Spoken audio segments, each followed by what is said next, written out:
Bismillah.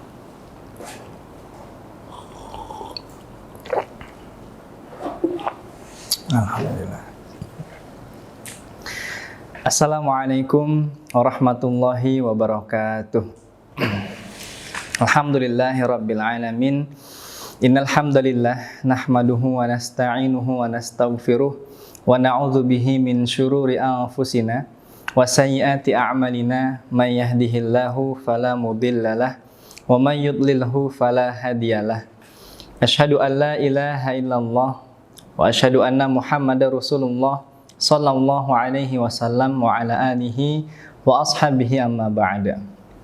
Para saudaraku sekalian yang saya hormati, alhamdulillah kita bisa merasakan kenikmatan yang begitu banyak yang Allah berikan kepada kita. Saking banyaknya kenikmatan, bahkan manusia itu tidak bisa menghitung per detail nikmat yang telah Allah karuniakan, yang telah Allah beri kepada satu-satunya manusia di muka bumi ini. Dan manusia sendiri pun tidak pernah Allah minta untuk menghitung nikmat. Sebab manusia pun tak mampu untuk menghitung kuantitas nikmat yang Allah berikan. Dari mulai dia berada di dalam rahim ketika arwah sudah diberikan kepadanya sampai dia tumbuh besar. Lalu dengan banyaknya nikmat yang Allah berikan kepada kita, tentunya kita semakin bertambah keilmuan dan keimanan yang semakin kita pupuk lebih mendalam dan lebih baik. Tentu kualitas kita dalam mensikapi kenikmatan itu harus ditingkatkan juga. Sebab kenapa? Sebab kita mengerti dan kita belajar bahwa setiap kenikmatan yang datang kepada manusia tidak semuanya itu berbuah atau datang dengan tujuan rahmat. Ternyata ada yang fisiknya itu kenikmatan, namun tujuan atau buah dari kenikmatan ini adalah azab. Nah, jadi di sini kita akan mencoba berbagi ilmu bagaimana tipikal atau bagaimana mensikapi kenikmatan agar kenikmatan tersebut menjadi rahmat bagi kita. Para saudaraku sekalian, tentunya orang iman itu hidup penuh dengan nikmat. Tidak ada yang tidak nikmat. Karena ajaban li amril mu'min inna amruhu kulluhu khairan. Nah, di dalam suatu riwayat diterangkan bahwa sesuatu yang menakjubkan pada seorang mukmin bahwa semuanya itu baik. Segala sesuatu yang diterima baik. In asobathu sarra syakara wa in asobathu dharra sabara. Ketika ditimpa kebaikan dia syukur, ketika dia ditimpa kemudorotan, keburukan, maka dia sabar.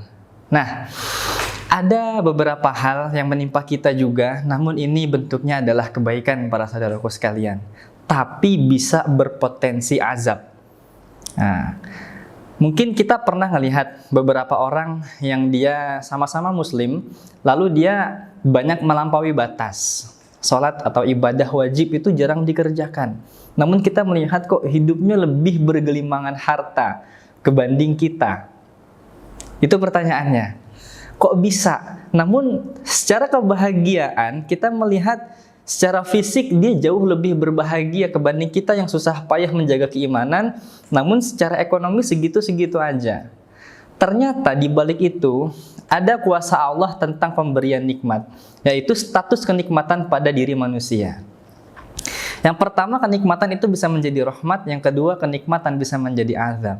Yang kita bahas di sini, kenikmatan bisa menjadi azab ketika nikmat tersebut datang yang tujuannya untuk merenggang-renggangkan waktu kepada orang tersebut sampai nanti datangnya ajal atau siksaan kepada dia. Makanya dalam suatu riwayat diterangkan, "Idza ra'aita Allah yu'til 'abdu 'ala ma'asi minad dunya ma yuhibbu fa inna ma huwa istidraj."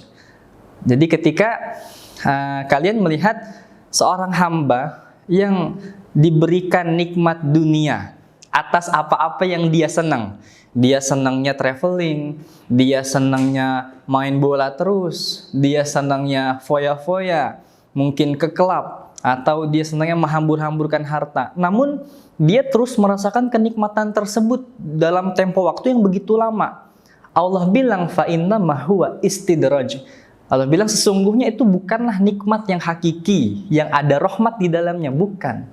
Tapi hal tersebut adalah istidraj. Istidraj itu adalah Allah sengaja memberi kenikmatan untuk merenggang-renggangkan waktu agar akumulasi dosa orang tersebut semakin bertambah sampai nanti ditutup akhir hidupnya dengan azab yang Allah berikan. Nauzubillah min dzalik. Kita tidak ingin hal itu terjadi. Karena memang biasanya diterangkan dalam surat Al-An'am ayat 44, yaitu falamma nasu ma dzukiru bihi fatahna 'alaihim abwaaba kulli syai' fa idza farihu bima utu akhadnahum baghtah fa idza hum mublisun. Jadi ketika mereka lupa dari ingat sama Allah, mereka tergiur dengan kenikmatan-kenikmatan semata, maka saat itu Allah beri dia istidraj dengan cara Allah buka segala macam pintu-pintu kesenangan. Jadi mau maksiat itu gampang ya Masya Allah, tapi nggak ada azab, nggak ada teguran. Nah, lalu dengan Allah longgarkan waktu untuk dia maksiat, sehingga dia semakin lupa tentang siapa zat yang memberikan dia nikmat. Akhirnya harusnya esensi kenikmatan yang berbuah rahmat untuk ibadah itu tidak ada lagi di hatinya. Dia berpikir bahwa nikmat yang datang hanya untuk dihabiskan dan dibuat foya-foya saja. Saat itulah mulai kefahaman orang iman atau kefahaman seseorang tentang kenikmatan yang harusnya berbuah rahmat itu menghilang, para saudaraku sekalian. Berarti kita mengambil pelajaran bahwa kalau kita mendapat nikmat, berarti yang harus kita lihat itu adalah sudahkah kita gunakan kenikmatan ini untuk menjadi penguat ibadah, agar status nikmat ini tidak berubah menjadi istidraj. Kalau memang sudah, berarti alhamdulillah. Tapi kalau memang belum, kita tetap stabil dalam kenikmatan yang kita terima, kita bersyukur. Makanya adab dalam menerima nikmat bagi seorang hamba itu adalah dia bersyukur lalu dia tawadu. Dengan bersyukur dan tawadu, maka itu akan menetapkan kenikmatan yang Allah berikan kepadanya. Wa ta'adzana rabbukum la in syakartum la azidannakum wa la in kafartum inna azabi lasyadid. Allah sendiri sudah menjelaskan dalam Al-Qur'an bahwa dalam firman Allah, barang siapa yang dia bersyukur, ingat kepada Allah, maka Allah akan tambah kenikmatan tersebut. Mungkin bukan kuantitas, namun kualitas rahmat pada hamba tersebut bertambah. Kehidupannya biasa, namun nikmat batiniahnya besar. Sementara sebaliknya, kalau dia kufur nikmat, dia tidak mau menunjukkan rasa syukur kepada Allah dalam bentuk ibadah atas nikmat yang diberikan, maka itu bisa menjadi istidraj atau malapetaka. Bahkan zaman Rasulullah SAW, kita lihat bagaimana Sa'labah, dia yang sebelumnya orangnya ahli ibadah, namun ketika dia melihat gemerlap dunia, dia minta sama Nabi untuk didoakan agar kaya. Nabi dari awal sudah memberi peringatan, wahai Sa'labah, kamu hidup sedengan seperti ini saja, sederhana. Ibadah kamu nanti tetap lancar, saya senang kamu seperti ini. Namun Sa'labah tetap ngeyel. Dia mengikuti hawa nafsunya untuk meraih kekayaan dunia. Akhirnya dengan terpaksa, Nabi mendoakan Sa'labah untuk jadi orang kaya. Namun, Nabi tidak mendoakan barokah. Kalau kita lihat di hadisnya, Nabi hanya mendoakan biasa. Namun, Nabi tidak memberikan, ya Allah berikanlah barokah kepada Sa'labah dan hartanya. Tidak. Nabi tidak mendoakan seperti itu. Singkat cerita, Sa'labah karena terlena dengan kehidupan dunia, Allah lulu dia. Allah istidrajkan dia dengan nikmat. Dia peternakan kambingnya begitu banyak, luas. Wah, di Madinah itu sudah susah menampung bisnisnya dia. Wah, kambingnya sudah kemana-mana. Wah, saking kayanya. Tapi dia tidak mau zakat. Nah, sampai-sampai saking kufurnya nikmat, Sa'labah ini zakatnya ini sudah ditolak sama Nabi, status penerimaan zakatnya. Sampai ketika itu dia nyesel, Nabi pun wafat, zakatnya Sa'labah tidak diterima.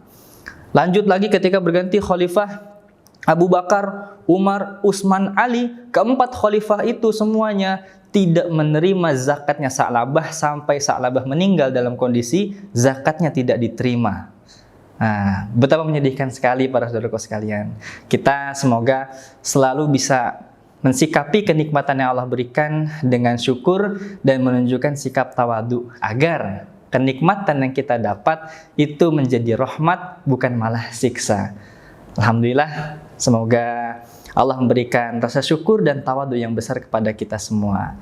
Akhir qauli hadza, wassalamualaikum warahmatullahi wabarakatuh.